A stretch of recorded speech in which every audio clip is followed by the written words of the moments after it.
Bonjour à toutes et à tous. Bienvenue dans notre émission Parlons Bilan, Parlons Fachi. Une émission consacrée à mettre en lumière ou en exergue la vision, les actions du chef de l'État.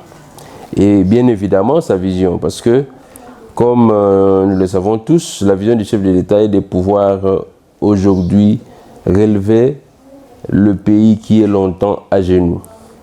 Alors, moi qui vous parle, je m'appelle Galan Galoulamboui, analyste politique. Je suis cadre de l'UDPS, de la cellule de l'IMET Kingabwa. Je suis architecte, je suis entrepreneur, je suis promoteur des écoles, je suis expert en immobilier, je suis également expert en question de marché public. Alors, pourquoi je vous ai fait toute cette longue présentation? Premièrement, parce que les gens me confondent aux journalistes. Je ne suis pas journaliste. Et puis, secondement, parce que je vais aujourd'hui parler d'un sujet qui défraie la chronique actuellement. Il s'agit du projet Sokeriko IGC, un projet qui fait jaser ces derniers temps. On le voit dans tous les médias sociaux, même dans les radios, où on voit soit c'est l'équipe de communication du ministre sortant de la recherche scientifique qui intervient, soit c'est l'équipe de communication du DG de l'Institut géographique du Congo qui intervient. Alors, ici, aujourd'hui, je vais intervenir. Pourquoi?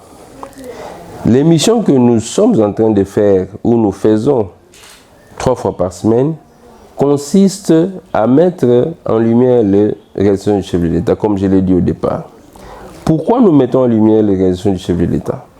Parce que nous appuyons la communication déjà existante du chef de l'État. Là où les informations n'arrivent pas, nous amenons ces informations pour rappeler aux Congolais que le chef de l'État est bel et bien en train de travailler. Il faut regarder, depuis qu'il a pris les bâtons de commandement en 2019, jusqu'à ces jours, nous comptons plusieurs réalisations dans son actif. Je vous cite quelques réalisations. Vous prenez les sautes-moutons. Les gens ont crié, les sautes-moutons ne servaient à rien quand on a commencé à construire, mais aujourd'hui, ils se rendent compte que ça réduit les embouteillages là où on les a jetés. Vous prenez aujourd'hui les 2 usines de traitement d'eau, de l'Embaïmbu et puis de l'Ozone, qui aujourd'hui a repris le pompage d'eau dans les quartiers d'Engalema. Quand je parle des quartiers d'Engalema, je parle des quartiers qui composent la commune d'Engalema. Vous prenez Ipen, Pigeon et consorts. Aujourd'hui, ces gens-là sont desservis en eau potable, tout simplement parce que le chef de l'État a pensé à relancer ce secteur, puisque ça fait aussi partie du social des Congolais avoir de l'eau potable. Le chef de l'État, pendant les 100 jours, a construit plus de 38 hôpitaux dans toute la République.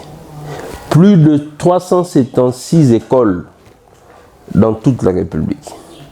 Le chef de l'État, au-delà de ces actions, a lancé un vaste programme de 145 territoires qui consiste à construire les infrastructures de base dans tous les territoires de la République.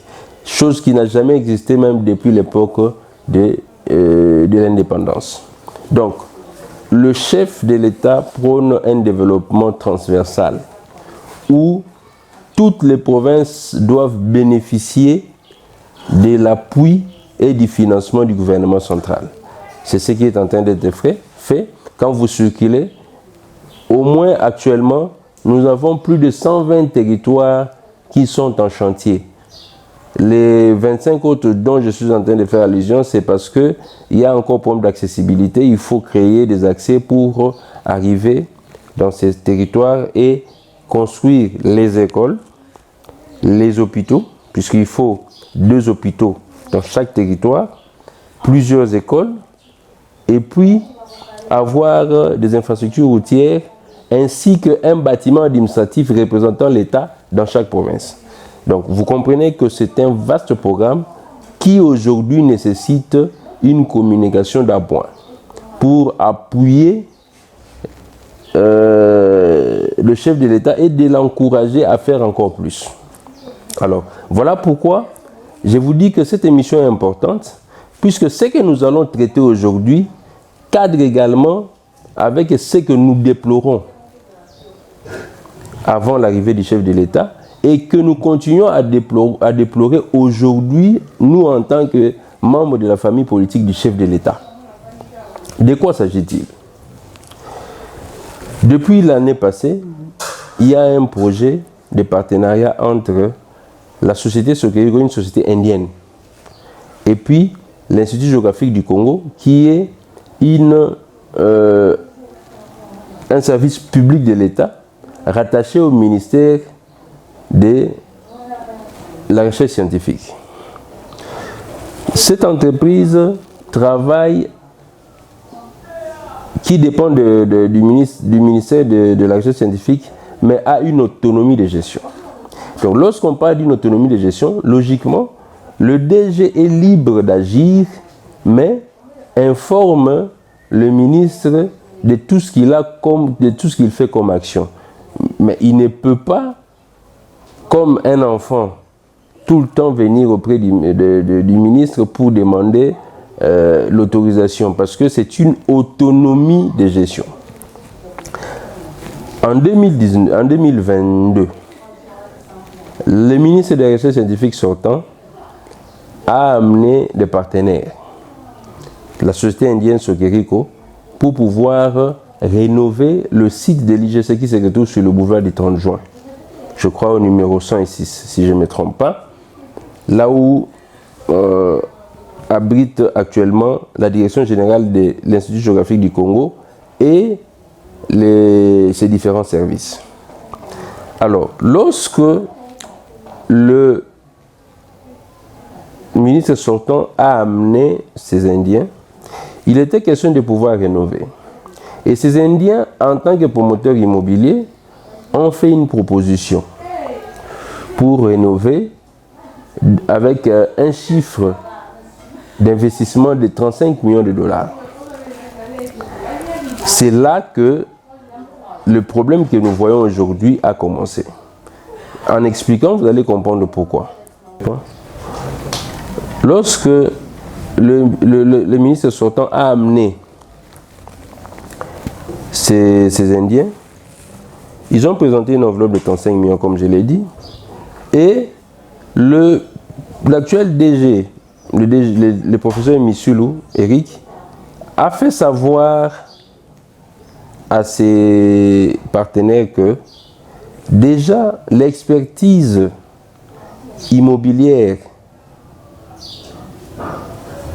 présente actuellement la valeur vénale de l'Institut géographique du Congo à 42 millions.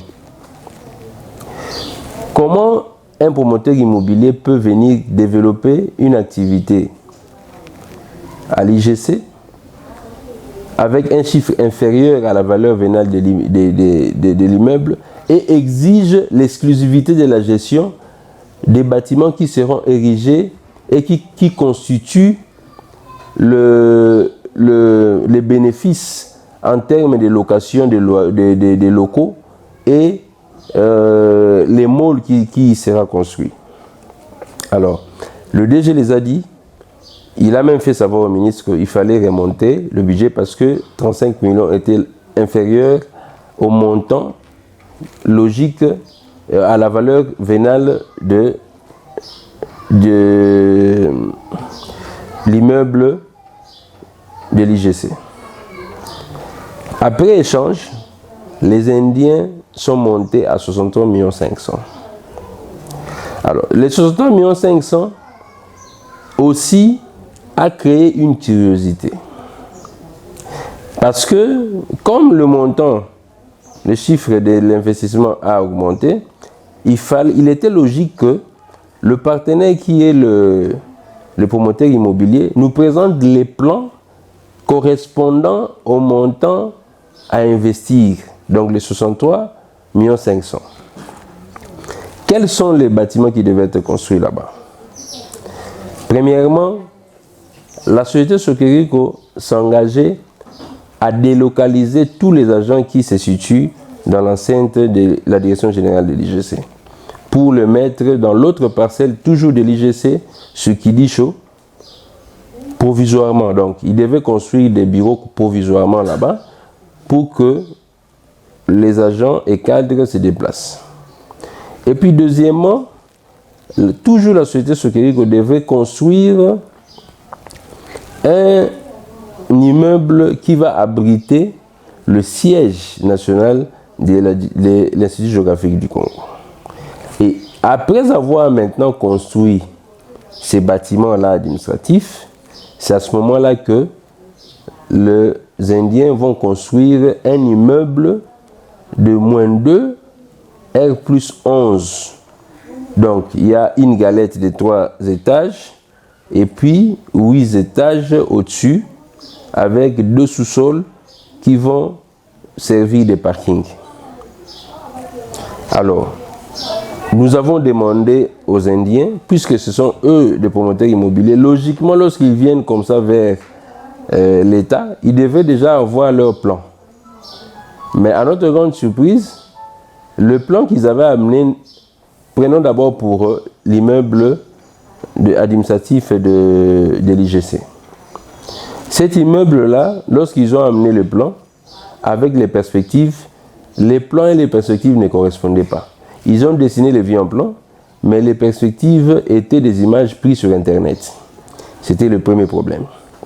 Le deuxième problème, les bâtiments qui abritera le mall, donc le -2 R+11 là, n'avaient que comme plan le plan des sous-sols et le plan du rez-de-chaussée. Tous les autres étages, il n'y avait rien comme plan. Et lorsqu'on a commencé à analyser ce plan-là, on s'est rendu compte également que le plan proposé n'était pas structuré. Ici, quand je parle de la structuration du plan, les architectes comprennent. Il n'y a ni tramage, on ne sait pas quelles seront les distances entre colonnes. Et puis, quand vous voyez la vue en plan du rez-de-chaussée, c'était dessiné à la va-vite. Et quand j'ai fait ces remarques, dans une réunion de commission, la commission a demandé à ce que je puisse entrer en contact avec l'équipe technique de la société Sokeriko pour en savoir un peu plus. Je suis allé dans les installations de la société Sokeriko, j'ai discuté avec les architectes qui étaient là.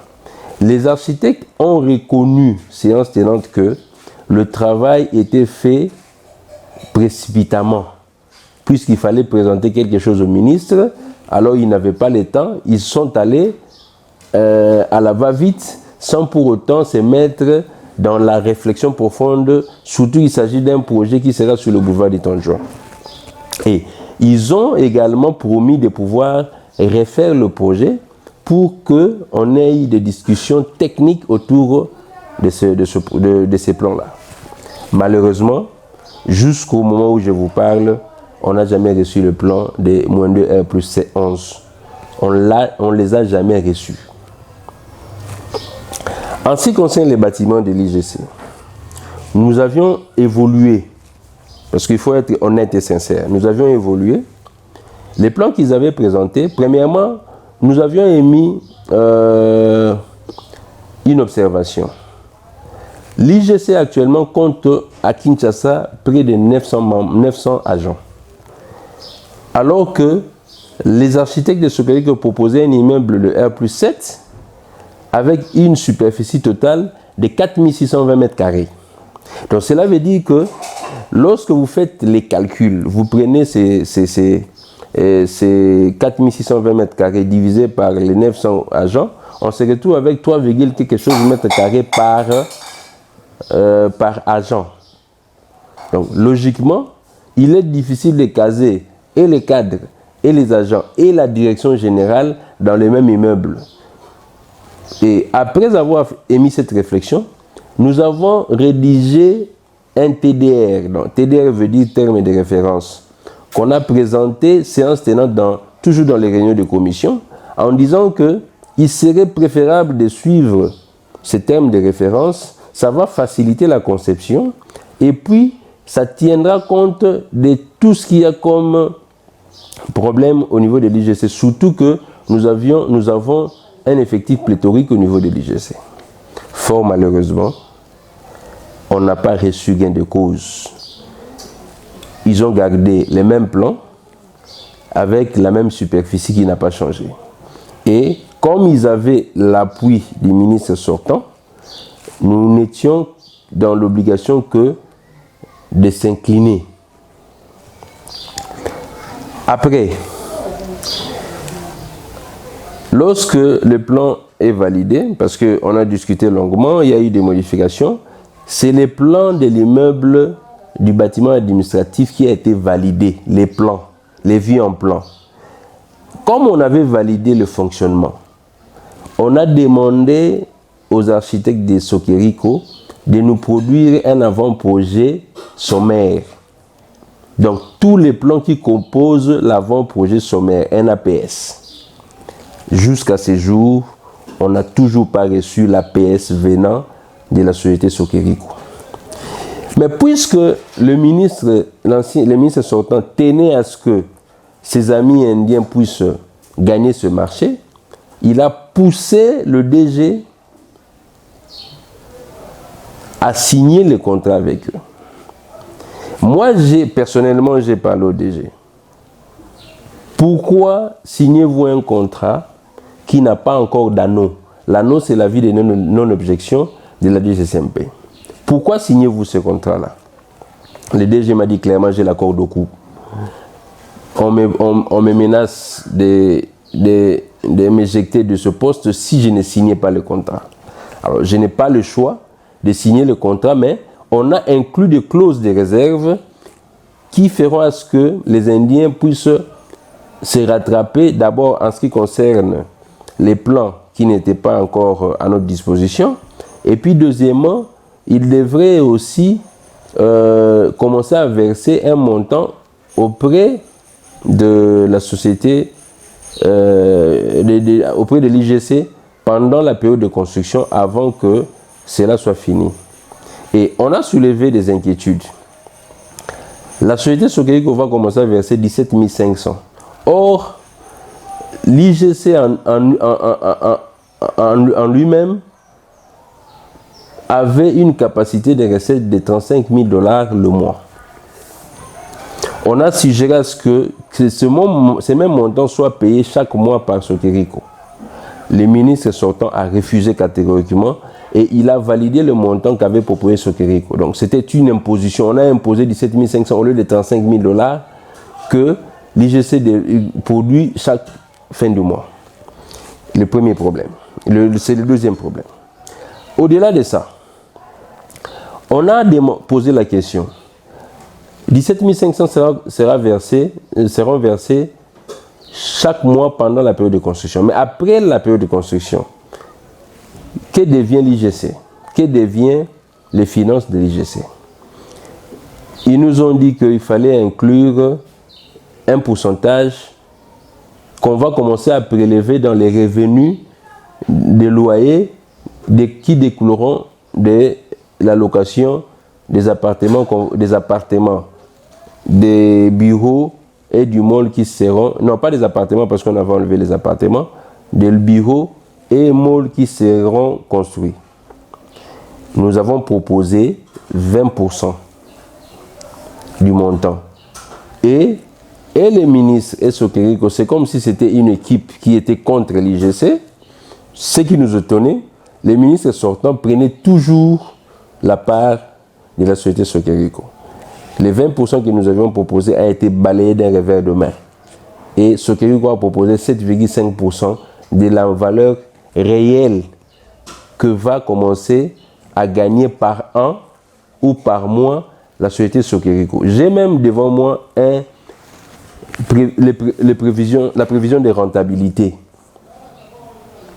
Le bâtiment en soi devait avoir 19 800 mètres carrés. Les bâtiments avec du môle. Et cette superficie allouée devait normalement générer 4 871 433 $ par an. Alors, ces montants-là, nous, on devait prendre que 7,7%. Faites les calculs, ça fait combien? Et vous voyez comment est-ce que nous, personnellement, nous, Congolais, nous n'aimons pas notre pays. Et nous mettons les chefs de l'État en difficulté. J'ai même suivi dans le Conseil des ministres, je crois à l'avant-dernier Conseil des ministres, où le chef de l'État demandait à tous les ministres sectoriels de pouvoir revisiter les contrats qui sont signés avec les privés en ce qui concerne les domaines immobiliers de l'État. Je pense que c'est sur base des informations qu'il a reçues, surtout dans ce qui concerne l'IGC. Nous avons avancé. Parlons maintenant des surfacturations. La société Sokeriko a présenté une valeur de 63 500 000 comme chiffre d'investissement pour construire les 2 immeubles,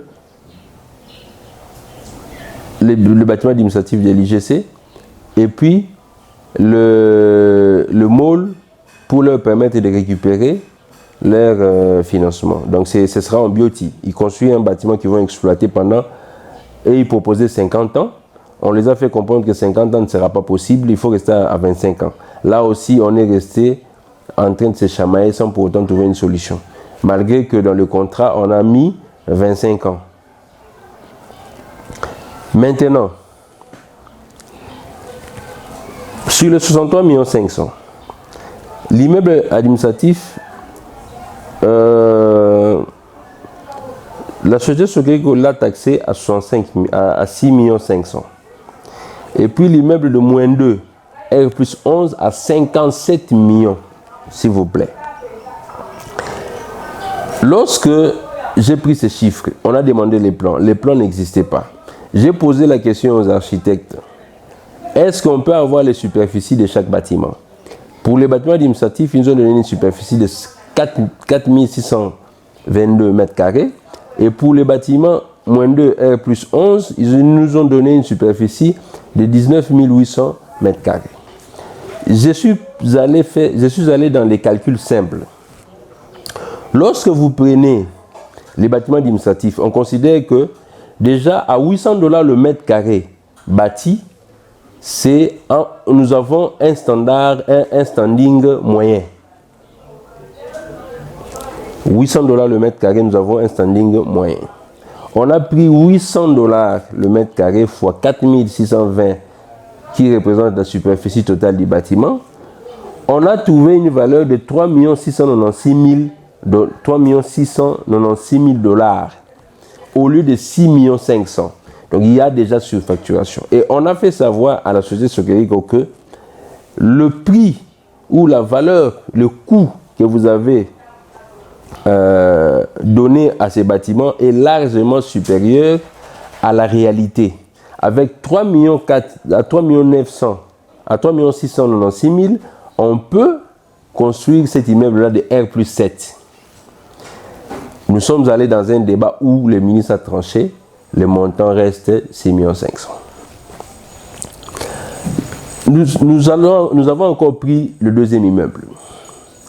L'immeuble de -2 R+11 qui a 19 800 mètres carrés, on a dit comme il y a des môles et que nous aurons de longues portées, nous sommes allés à 1500 le mètre carré bâti, s'il vous plaît.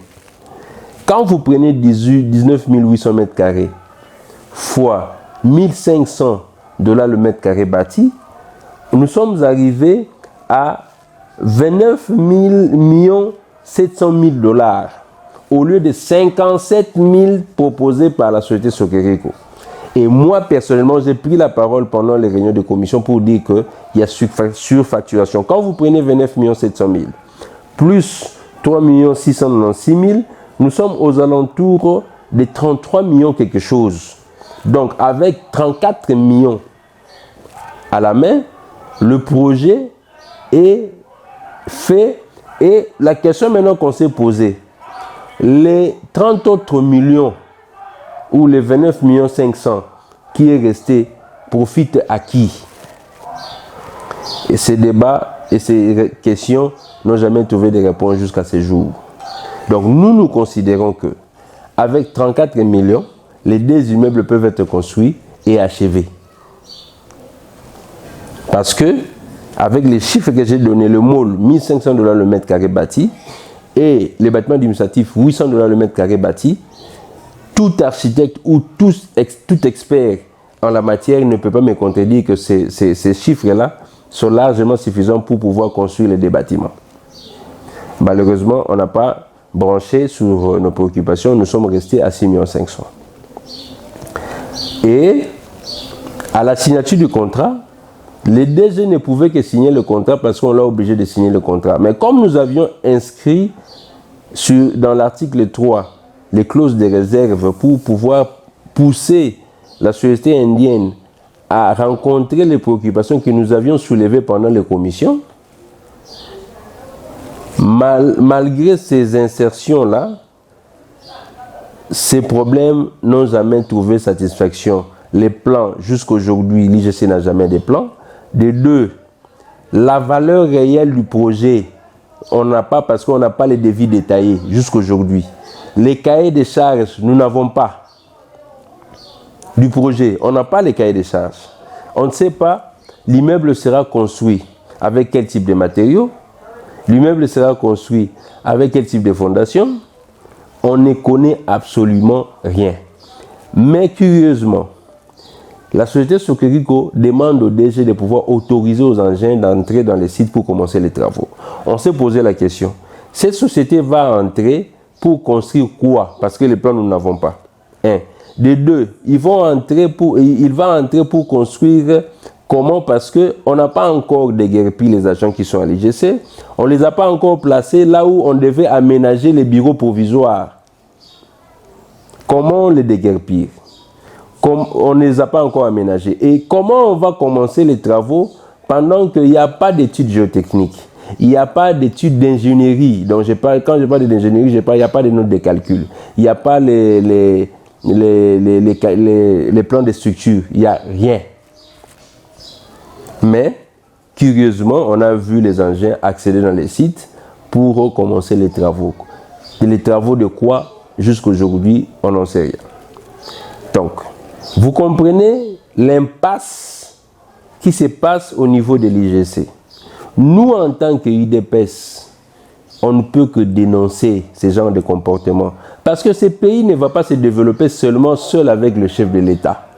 Chacun, là où il se trouve, chacun dans son poste de responsabilité, doit mettre la main sur la pâte et travailler en âme et conscience pour le développement de ce pays. Il ne faudrait pas favoriser les étrangers au détriment des Congolais, ou surtout au détriment d'une entreprise congolaise, une entreprise de l'État, au profit d'une entreprise indienne, à capitaux étrangers d'ailleurs. Et cette entreprise, les informations que nous avons, commence déjà à vendre les appartements à Dubaï. Or, dans le contrat, il est stipulé que c'est un contrat de location et non un contrat de vente des appartements. Ils ont déjà commencé à vendre des appartements. Or, nous savons tous que lorsque vous vendez un appartement, l'appartement revient à cette personne à vie. Alors, lorsque maintenant Sokeriko va céder ces chantiers-là, et va céder l'immeuble après, admettons, après 25 ans, déjà avec les appartements vendus, comment est-ce que l'IGC va bénéficier à nouveau de cet immeuble, puisqu'il n'aura que un immeuble posé sur son sol, mais qui n'aura pas la possibilité de percevoir le loyer parce que les appartements sont déjà vendus. Voilà la situation qui a poussé le DG actuel à dire qu'il ne peut plus continuer à faire confiance à ces Indiens puisqu'ils ne jouent pas non seulement franc jeu, mais ils ne respectent pas le contrat que nous avions signé avec eux, un contrat que j'ai signé sans anneau. Et nous, qui voulons que le chef de l'État réussisse son mandat, dans la mandature de Félix-Antoine Tshisekedi Tshilombo, on ne veut pas voir des ministres, on ne veut pas voir des dignitaires de ce régime vendre les domaines de l'État au profit des Indiens. Parce que là, c'est une spoliation. Il faut le dire ainsi, c'est une spoliation. Puisque nous faisons un contrat de location. Mais malheureusement, ce contrat de location, pour les Indiens, c'est une vente. Ils commencent à vendre des appartements. Ils vont vendre des appartements que nous n'allons plus bénéficier. On va juste avoir un immeuble, mais sans avoir une autonomie ou sans avoir un droit sur ces appartements qui seront dans ces immeubles-là. Donc, on a été floué dès le début. Le DG Missulu a été floué dès le début. Il ne s'agissait pas d'un contrat de location, par contre, un contrat de cession. Et cette alarme que nous sommes en train de sonner partout nous crée maintenant des ennuis. Le DG Missulu est plusieurs fois invité par les CNS. Il devient fugitif. Son chargé des relations publiques vient de recevoir aujourd'hui une invitation du CNS. Pour quel motif? Nous ignorons. Nous posons la question, est-ce que ce dossier est de l'apanage du CNS? C'est un dossier qui devait être traité dans les cours et tribunaux. Même le contrat le dit. Le CNS s'en mêle pourquoi? Parce que le ministre sortant est allé avec ses amis du CNS, je ne parle pas de tous les CNS, avec ses amis du CNS, pour inquiéter les DG ainsi que son entourage, afin de nous fermer la bouche, qu'on ne puisse pas parler et que ça puisse passer sous silence. Nous sommes dans un état de droit, nous avons un chef de l'État qui s'appelle Félix-Antoine Tshisekedi Tshilombo. On n'aura pas peur de dénoncer tout ce qui se passe, même au risque et péril de nos vies. Nous le ferons pour que l'État reste dans ses droits et que cet immeuble ou cette concession immobilière de l'IGC ne se perd pas et ne se retrouve pas entre les mains des étrangers au détriment de l'État. Je pense que j'ai dit l'essentiel de ce que je pouvais et à nous qui suivons cette image de pouvoir tirer les conclusions et que cette image puisse arriver auprès du chef de l'État pour qu'il comprenne ce qui se passe et qu'il intervienne premièrement pour interdire aux agents de CNS de pouvoir inquiéter l'entourage du DG actuel de l'IGC. Et puis deuxièmement, pour que les ministres sortants qui n'a plus la responsabilité de gérer ces ministères puissent se désolidariser de ce projet et de laisser l'actuel ministre de pouvoir gérer ces dossiers-là. Merci à vous qui écoutez cette partie. Et nous allons finir par le deuxième point de la sortie officielle de l'Union sacrée. Vous avez suivi hier le président Bosso, son Excellence le Premier ministre Samalou Konde, ainsi que le CG AK-47 Augustin Kabouya, que je salue en passant. Ils nous ont dit que la sortie officielle, c'est pour ce 29 avril 2023. Nous invitons tous les partis politiques qui ont adhéré à l'Union sacrée, qui soutiennent la cause du chef de l'État Félix-Antoine Tshisekedi Fachi Beton, de se retrouver tous le 29 avril au sein des martyrs, afin de prouver à la face du monde et de prouver aux opposants que la force reste encore à l'UDPS et ses alliés, la force reste à l'Union sacrée. Avec Dieu, nous savons que nous vaincrons et nous espérons que les gens viennent réellement pour soutenir les chefs de l'État et non pour tirer profit et mettre ce pays à genoux. Je vous dis merci, vous qui m'avez suivi. Je pense qu'on va se retrouver à la prochaine émission. Bye.